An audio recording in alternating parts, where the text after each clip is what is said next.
En el nombre del Padre, y del Hijo, y del Espíritu Santo. Amén.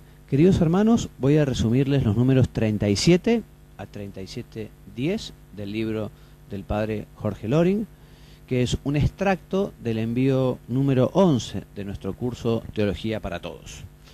El número 37, el Padre titula: La Iglesia Católica ha sido fundada por Cristo para la salvación de toda la humanidad.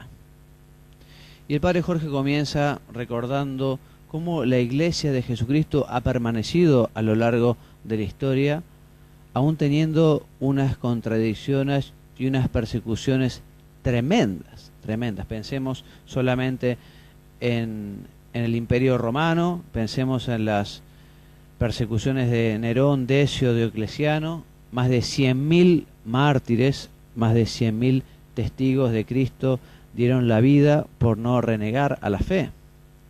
Y durante la historia de la humanidad, en fin, son muchísimos los casos, solo quizá vale la pena nombrar cómo quisieron también eliminar de la faz de la tierra Hitler y Stalin. Stalin mató el 90% de los sacerdotes y cerraron 14.000 templos en lo que se denominó la Unión de Repúblicas Soviéticas.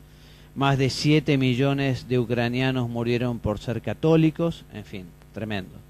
En China, el saldo de la Guerra Civil Española también dejó más de 10.000 mártires, 7.000 de ellos eclesiásticos y 3.000 sacerdotes. En fin, fue muy perseguida y sigue siendo perseguida la Iglesia, pero como el mismo Jesucristo nos prometió, la Iglesia continuará su rumbo hasta el fin del mundo. El número 37, 4 y siguientes, el Padre Jorge nos habla que la Iglesia de Jesucristo es una, santa, católica y apostólica. Son las propiedades, las notas de la Iglesia. Y la Iglesia es una porque Jesucristo quiso fundar una Iglesia. Yo fundaré mi Iglesia, dice Jesucristo, cuando lo nombra a San Pedro como el fundamento, como la piedra sobre la que se quería que se edifique.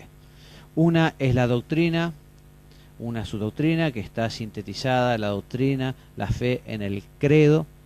Uno es el gobierno, cuya cabeza, lo decíamos, es Pedro, en la actualidad el Papa, sucesor de Pedro. Uno son los sacramentos para todo el mundo, los mismos 7 sacramentos son los que nos dejó Jesucristo para los fieles y los que dispensa la Iglesia.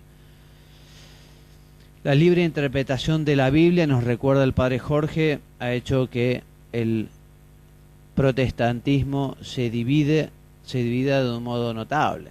Según la Enciclopedia Cristiana de Oxford, son más de 2.000 las diversas denominaciones protestantes. En cambio, la Iglesia Católica, gracias a su magisterio, gracias a esa función de enseñar que recibió del mismo Cristo, tiene esta unión, un solo rebaño y un solo pastor, nos dice San Juan en su primera carta. La Iglesia de Jesucristo es santa en su doctrina, la doctrina del Señor, una maravilla extraordinaria. Santa en su moral, en la conducta que justamente Dios pide a todos los que son miembros de la Iglesia. Santos son los medios de santificación, fundamentalmente los sacramentos. Y santos son los frutos. ¿Cuántos frutos de santidad podemos ver en la Iglesia? El Padre Jorge, ante algunas críticas de algunas personas sobre la santidad de los miembros de la Iglesia, da unas respuestas muy interesantes. Primero recordemos que el mismo Cristo dice que yo he venido para los pecadores y no para los santos, y que la Iglesia, lo sabemos, acoge tanto a santos como pecadores.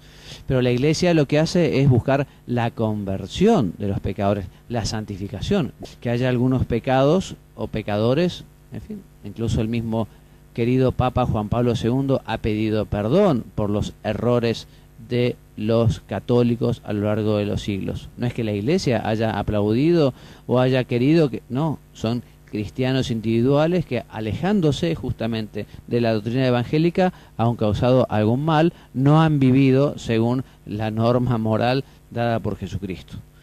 Pero ante estos errores quizá valga la pena recordar la cantidad de santos que hay en la Iglesia, ¿no?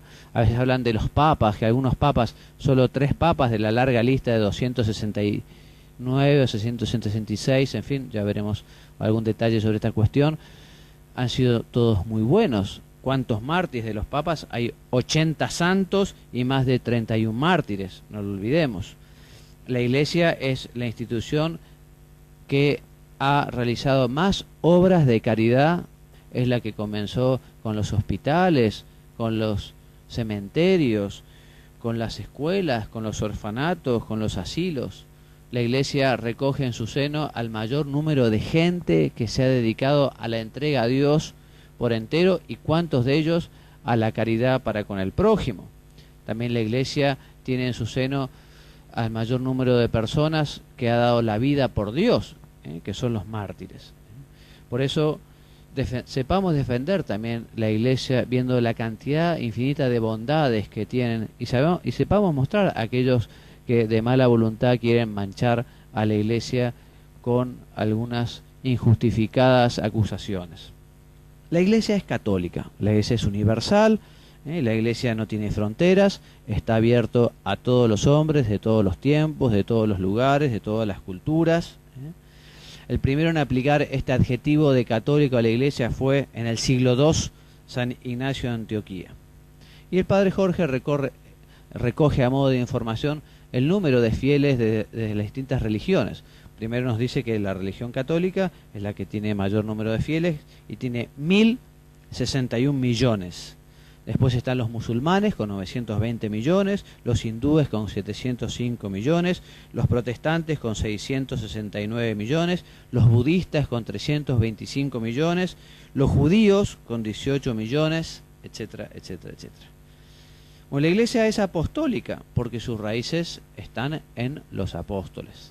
Y también llamamos a la Iglesia romana porque el Papa está en Roma, porque San Pedro murió en Roma y está justamente enterrado allí en la Basílica Romana. Pero además del rito romano al que estamos acostumbrados y al que rezamos, hay otros ritos católicos. Quizá muchos no lo sepan, pero hay muchos católicos que tienen otro rito, por ejemplo, el bizantino, el copto, el armenio, el caldeo, etc. Pedro, por un especial querer de Jesús, es el fundamento de la Iglesia. De él ha recibido la suprema, universal y plena autoridad. Jesús le dio el poder de atar y desatar, Jesús le dio las llaves del reino. Y son los papas quienes suceden a Pedro en la historia. La Iglesia, por querer de Jesús, es jerárquica y no es democrática. La elección, las decisiones se toman a partir de su cabeza, a partir del Papa, junto con los obispos, en colaboración con el Papa, y ellos cada uno en su diócesis, etcétera, etcétera. También vale la pena decir, lo recoge el padre Jorge, que las verdades fundamentales en la Iglesia no son sujetos, no pueden estar puestas a la libre discusión de los fieles, sino que, digamos, estas verdades, la Iglesia que las custodia y las cuida, las tiene como tales, y uno puede estar de acuerdo o no. Pero si uno no está de acuerdo y no acepta, tampoco puede llamarse católico. El que es católico tiene que aceptar todas las verdades reveladas, todas las verdades definidas. Y el padre Jorge termina, digamos, lo que supone este envío, este extracto número 11, con la lista de los 21 concilios ecuménicos y con la lista de todos los papas. Ya les decía, autores disputan sobre cuántos son los papas, si son 266 o 269. El problema reside fundamentalmente en que algunos murieron después de haber sido elegidos y antes de tomar posesión. Y además está la historia de Benedicto IX, que abdicó 2 veces y 3 veces gobernó en la Iglesia. Bueno, y así terminamos entonces con esta síntesis del envío número 11. Yo me despido enviándoles la bendición. Que Dios los bendiga y los haga muy santos. Amén.